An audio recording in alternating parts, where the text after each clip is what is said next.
السلام علیکم۔ آج کے اس پروگرام میں ہم جن موضوعات پر بات کریں گے ان میں شامل ہے جنرل عاصم منیر اور شریف فیملی کا نظام پر بزور طاقت قبضہ برقرار رکھنے کے لیے جو ایک منصوبہ ہے اس کے خد و خال کیا ہیں۔ اسی طرح ہم بات کریں گے آرمی چیف نے ایک بیان جاری کیا ہے بھارت کے خلاف، بھارتی فوج کے خلاف، بھارتی آرمی چیف کے خلاف۔ اس کا پس منظر کیا ہے اور اس کے مقاصد کیا ہیں۔ اسلام آباد ہائی کورٹ کے ججز نے سینیارٹی کا مسئلہ ایک دفعہ پھر اٹھایا ہے۔ چند اہم نکات اس حوالے سے آپ کے سامنے رکھیں گے۔ ہم اپنے پہلے موضوع سے ہی بات شروع کرتے ہیں جو یہ ہے کہ جنرل عاصم منیر جو جب سے اقتدار میں آئے ہیں یعنی کہ آرمی چیف بنے ہیں،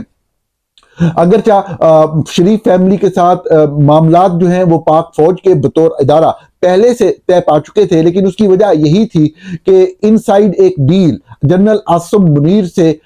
طے پا چکی تھی، اور وہ ڈیل یہی تھی کہ اگرچہ جب آرمی چیف کی تعیناتی کی تاریخ آئے گی اس وقت تک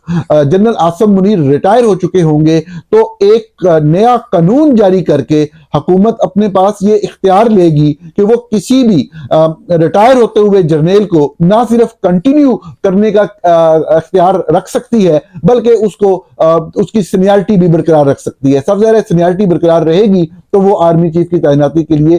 قبول ہوگا۔ یہ کہانی یہاں سے شروع ہوئی تھی، اور اس کے بعد مسئلہ سب سے بڑا یہ درپیش ہوا اس پوری کہانی کو کہ جن کے خلاف یہ ساری محاذ آرائی اور منصوبہ سازی کی جا رہی تھی وہ ایک سیاسی جماعت تھی پاکستان تحریک انصاف، جس کے قائد عمران خان تھے۔ اگرچہ اپنے دور اقتدار میں عمران خان بھی فوج کے بہت قریب رہے اور فوج کے ساتھ اپنے تعلقات پر نازاں ہوا کرتے تھے، بجائے اس کے کہ وہ نظام میں بہتری کے لیے کوششیں کرتے اور فوج کو بتدریج مرحلہ بہ مرحلہ واپس اپنے آئینی کردار کی طرف پش کرتے کہ ان کا سیاست میں عمل دخل ختم کرتے۔ اس حوالے سے ہمیں کوئی واضح اقدامات عمران خان کے دور میں بھی نظر نہیں آتے۔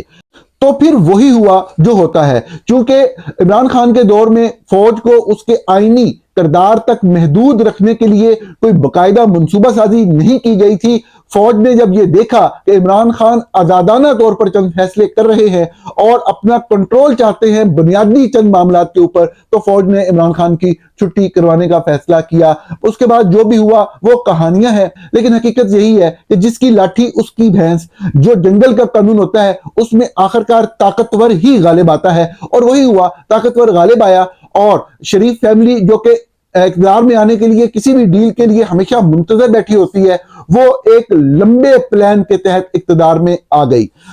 صرف یہی نہیں، جب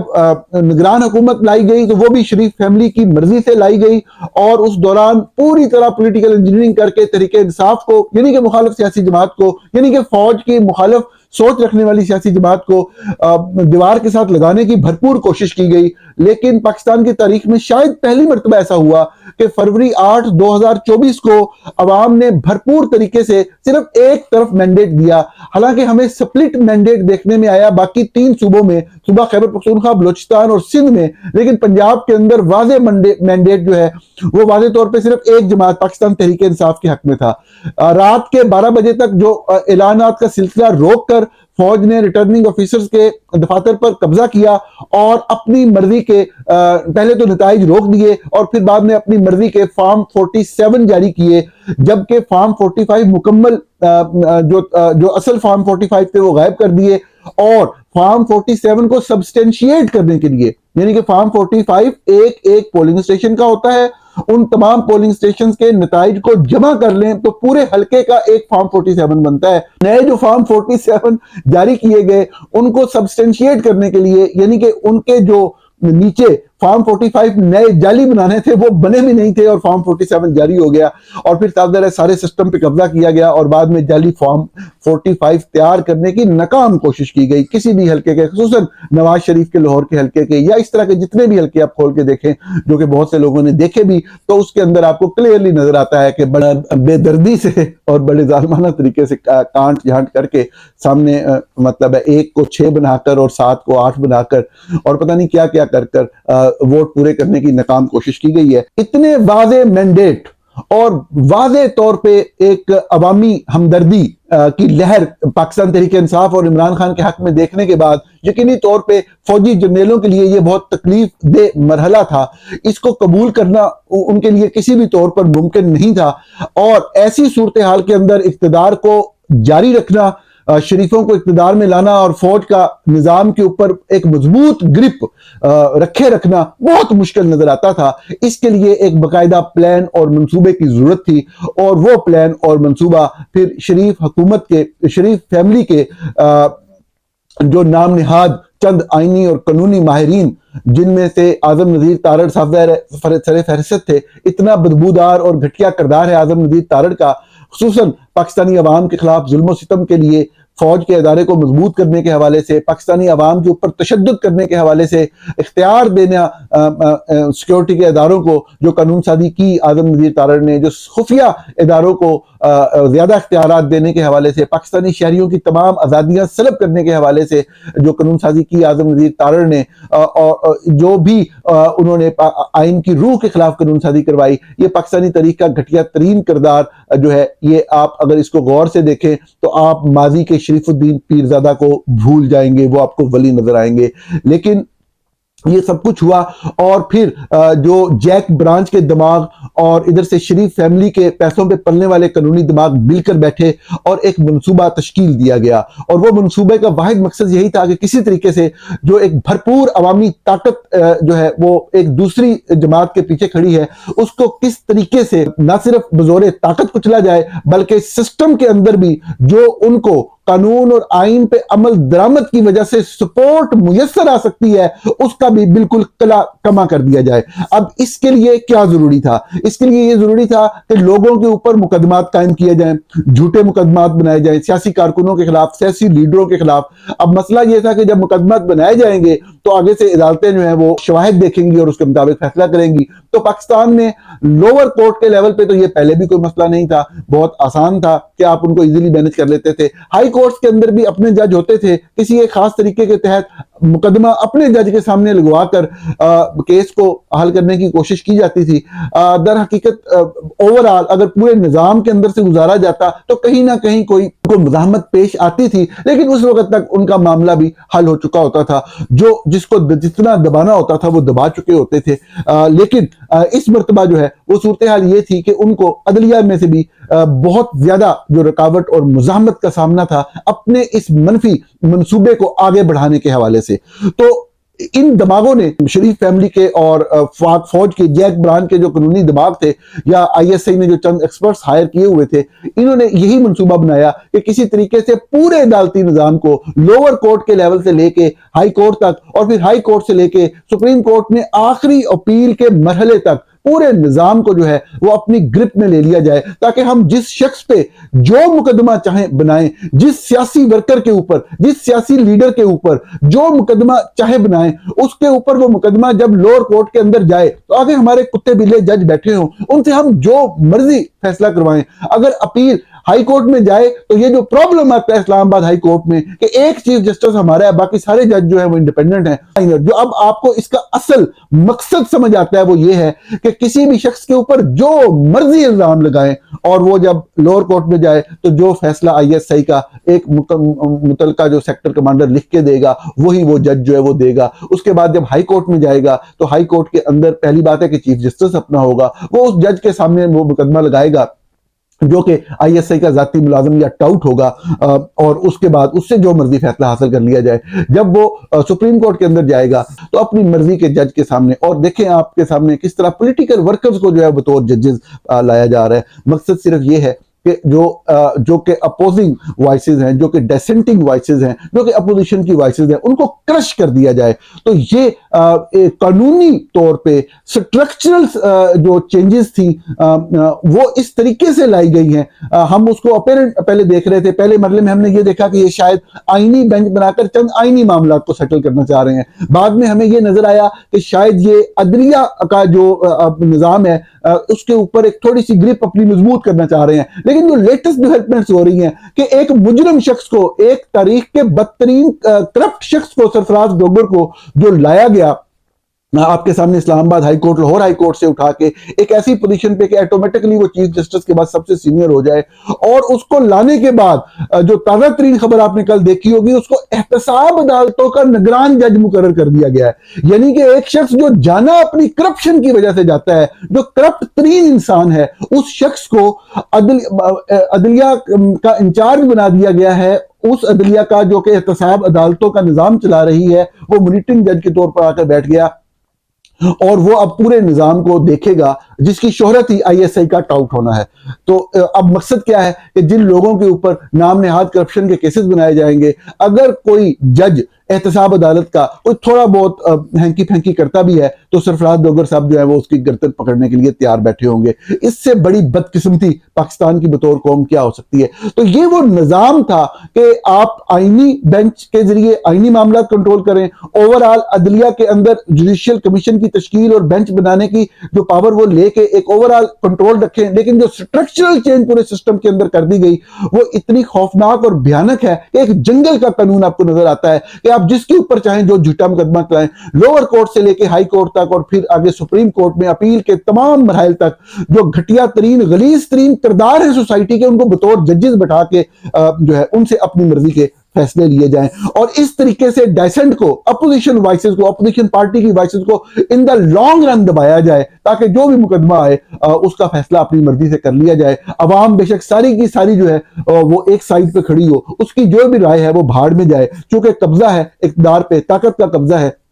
تو ہم قانون کو ایک مولڈ کر کے ایک گندی شکل میں لا کے اس کے ذریعے اس سارے نظام کو کنٹرول رکھیں گے۔ اس میں سبق ہے اپوزیشن جماعتوں کے لیے بھی کہ آپ کسی بھی طور پہ اوپر اب اس سسٹم کے اندر رہتے ہوئے کوئی بھی سٹرگل کریں گے، وہ کبھی بھی کامیاب نہیں ہونے دی جائے گی۔ آپ ایک نہیں، آپ 100 خط آرمی چیف کو لکھ لیں، آپ کو بڑے مثبت پیغامات آئیں گے، آپ کو جھانسے دیے جائیں گے، لیکن آپ یقین مانیے ہم نے اس سسٹم کو بہت کلوزلی 2 دہائیوں سے زائد براہ راست دیکھا ہے۔ یہ لوگ صرف اور صرف منافق ہیں، ان کا واحد مقصد پاکستان کے اوپر جو جرنیل ہیں ان کا مقصد کنٹرول ایک جو ہے اس کو برقرار رکھنا، اس کو مضبوط کرنا، پاکستان کے اندر اپنے ٹاؤٹ پولیٹیشینز اور ٹاؤٹ جو کردار ہیں بیوروکریسی یا عدلیہ میں، ان کے ذریعے لوٹ مار کرنا، اور پھر سرمایہ لوٹ مار کر کے پاکستان سے باہر یورپ میں اور امریکہ میں اور اب گلف کے بعض ممالک میں بھی، ایشیا کے ممالک کے اندر بھی منتقل کرنا۔ اس کے علاوہ کوئی مقصد نہیں۔ اس سارے نظام کی مزاحمت صرف اور صرف احتجاج سے کی جا سکتی ہے، اور ایک مسلسل احتجاج سے کی جا سکتی ہے، جو یقیناً ایک مشکل مرحلہ ہے، لیکن آپ کسی بھی طور پہ اس قانونی نظام کے اندر جو آپ کو نظر آ رہا ہے، آپ کسی بھی طور پہ کسی بھی ریلیف کی توقع نہیں کر سکتے۔ ناظرین آگے چلتے ہیں، اور ہمارا اگلا موضوع جو ہے وہ آرمی چیف کا اور آئی ایس پی آر کا ایک سٹیٹمنٹ ہے۔ اس سے پہلے کہ میں اس کے اوپر تبصرہ کروں، میں آپ کو ان کا موقف جو ہے وہ ایز اٹ از پڑھ کے بتا دیتا ہوں تھوڑا سا، کہ اس کی ہیڈ لائن یہ ہے جو خبر شائع کروائی گئی آئی ایس پی آر کی طرف سے میڈیا ہاؤسز میں، یہ ہے کہ بھارتی فوج کے کھوکھلے بیانات ان کی مایوسی کی نشاندہی کرتے ہیں، کسی بھی مہم جوئی کا جواب دیں گے۔ میں آپ کو ایک چیز بتا دوں، آرمی چیف، میں آگے بڑھنے سے پہلے تبصرہ میں بعد میں کروں گا، صرف ایک چھوٹا سا پوائنٹ یہاں پہ بتا دوں کہ کوئی مہم جوئی کی بات کی نہیں گئی کسی بھی طرف سے، صرف ایک سنسیشنلزم کریٹ کرنے کی واضح کوشش نظر آتی ہے، صرف توجہ جو ہے وہ تبدیل کرانا، اس کو کسی اور طرف لے کے جانا، عوامی توجہ کو، صرف وہ مقصد، صرف ہیڈ لائن سے آپ غور کریں تو آپ کو سمجھ آ رہا ہے کوئی کچھ نہیں کہہ رہا، کوئی بات نہیں کر رہا، کوئی جو بھی بیان دیا گیا ہے وہ میں آپ کو آگے چل کے بتاتا ہوں، اس کے اوپر ہم بات کرتے ہیں۔ لیکن یہاں ہی سے صرف آپ ہیڈ لائن دیکھ لیں تو آپ کو لگتا ہے کہ کسی اور معاملے میں پھنسے ہوئے ہیں، لوگوں کو بے وقوف اور چے سمجھتے ہوئے ان کی توجہ کو کسی اور طرف جو ہے، ان کے دھیان کو کسی اور طرف لگانا مقصود ہے، تاکہ چند لوگ جو ہیں جو خوف کے عالم میں ساری زندگی گزارتے ہیں، جو کہ نفرتوں کے اوپر جینا سیکھتے ہیں، جو یہ سمجھتے ہیں کہ فلاں سایہ ملک ہمارا دشمن ہے، ہماری سلامتی کو بڑا خطرہ ہے، پوری دنیا سوچ رہی ہے کہ اے کتے غالب نہ آ جائیں پاکستان سے رہنے والے لوگ، تو وہ ایک بیچاروں کا ایک ڈیڈ مائنڈ سیٹ ہوتا ہے، وہ اسی بات کو سوچ کے اپنی ساری زندگی گزارتے ہیں۔ تو وہ لوگ بڑی جلدی سے ان کی پولیٹیکل انکلینیشن جس طرف بھی ہو، جب اس طرح کا نعرہ آتا ہے بڑا خطرہ ہے، انڈیا کچھ بھی کر سکتا ہے، اور ادھر چاہتا ہے ہم منہ توڑ جواب دیں گے، تو وہ ایک ہمدردیاں حاصل کرنے کی ایک گھٹیا لیکن بونگی سی کوشش ہوتی ہے۔ پڑھ لیتے ہیں یہ کیا کہہ رہے ہیں۔ آرمی چیف عاصم منیر نے کہا ہے کہ بھارت کہ فوج کے کھوکھلے بیانات ان کی بڑھتی ہوئی موجودگی کی نشاندہی کرتے ہیں۔ پاکستان مکمل طاقت کے ساتھ کسی بھی مہم جوئی کا جواب دے گا۔ پاک فوج کے شعبہ تعلقات عامہ کے مطابق army chief general Asim Munir کی زیر قیادت 267 کور کمانڈر کانفرنس ہوئی، جس میں فورم نے بھارت کی فوجی قیادت کی حالیہ اشتعال انگیزی بیانات کا سخت نوٹس لیا۔ آئی ایس پی نے بتایا کہ بھارتی قیادت کے بیانات کو غیر ذمہ دارانہ اور علاقائی استحکام کے لیے نقصان دہ قرار دیا گیا۔ فورم نے درپیش خطرات کا مفصل جائزہ لیا اور علاقائی دلاختی سلامتی کے اوپر پتہ نہیں آگے کیا کیا لکھا ہوا ہے، میں آپ کا ٹائم ضائع نہیں کرتا، میں آپ کو بتا دیتا ہوں کس طرف اشارہ کر رہے ہیں۔ 14 جنوری کو بھارتی آرمی چیف نے کسی کانٹیکسٹ میں بات کرتے ہوئے یہ کہا تھا کہ بھارت جو پاکستان ہے وہ ایپی سینٹر آف ٹیررزم بن رہا ہے۔ ناظرین، ہم اس کے اوپر متعدد بار بات کر چکے ہیں۔ آپ کسی بھی پولیٹیکل ڈیوائڈ سے تعلق رکھتے ہوں، اگر نون لیگ والوں کو یا نون لیگ سے ہمدردی رکھنے والوں کو چونکہ اب یہ سوٹ کر رہا ہے کہ فوج ان کے ساتھ ہے تو وہ یہ بات کھل کے نہیں کرتے، لیکن کرتے وہ بھی یہی بات ہیں، چاہے وہ پی ٹی آئی کے لوگ ہوں۔ پی ٹی آئی کے تو لوگ خیر اب بھی صرف غصے میں ہی بات کر رہے ہیں، ان کی انڈرسٹینڈنگ ڈیفرنٹ ہی ہے، قومی اور وہ نام نہاد جو نیشنل سیکیورٹی اور محبت وطن اور فلانا، لیکن بہرحال کچھ لوگوں کو سمجھ آئی ہے۔ پاکستان پیپل پارٹی کے سب لوگ جانتے ہیں، وہ ایم کیو ایم کے لوگ ہوں وہ سب جانتے ہیں، وہ جے یو آئی کے لوگ ہوں وہ سب لوگ جانتے ہیں، وہ اے این پی کے لوگ ہوں وہ سب جانتے ہیں، وہ کسی بھی صوبے کی پاکستان کی کسی بھی سیاسی جماعت سے تعلق رکھنے والے کوئی بھی لوگ ہوں وہ سب یہ جانتے ہیں کہ یہ جھوٹ اور یہ جو فراڈ ہے اس کو پنپنے کا موقع پاکستان کے اندر ضرور دیا جاتا ہے کہ جو دہشت گردی کے حوالے سے معاملات ہیں، یہ ہماری جو فوج ہے اس کا سب سے بڑا ہتھیار ہے۔ فوج پاکستان کے اندر اپنی طاقت کو، اپنے اقتدار کو قائم رکھنے کے لیے دہشت گرد گروپ قائم کرتی ہے اور ان کے ذریعے اپنے خلاف اٹھنے والی آوازوں کو دہشت گردی کے ذریعے ختم کراتی ہے۔ فوج اور آئی ایس آئی کا یہ 7-8 دہائیوں سے مسلسل جو ہے وہ یہی ایک ایجنڈا ہے، یہی ایک طریقہ کار ہے۔ یہ سب پولیٹیشن، یہ سب سیاسی جماعتیں جب بیٹھتی ہیں تو یہ بات کرتی ہیں، جب تک ہم فوج کو اس چیز سے نہیں ہٹائیں گے، اس چیز سے ان کا رستہ نہیں ڈائیورٹ کریں گے تو معاملات آگے نہیں چلیں گے۔ ہماری سیاسی جماعتوں میں بعض کو تو بالکل اس بات کا ادراک ہے، لیکن صدر جیسا میں نے عرض کیا کہ پی ٹی آئی کی قیادت کو کبھی بھی اس حوالے سے ادراک نہیں رہا، نہ ہی ان کی پرائرٹیز میں یہ شامل ہے کہ فوج کو جو دہشت گردی کے حوالے سے وہ ویسے بات کریں گے، فوج کی جو پی ٹی آئی والے بالکل بات کرتے ہیں، فوج کی سیاست میں مداخلت، وہ کبھی بھی دہشت گردی والے معاملات سے بات نہیں کرتے، محتاط ہیں۔ صاف ظاہر ہے کہ دلوں میں خواہش ہے کہ ہم اقتدار میں آئیں اور اس حوالے سے بات کی تو اقتدار چھن جائے گا۔ آپ کو پتہ ہے کہ اس طرح کا شائبہ ملا نون لیگ کے حوالے سے ڈان لیگ کی صورت میں کہ یہ آواز اٹھی پولیٹیشنز کی طرف سے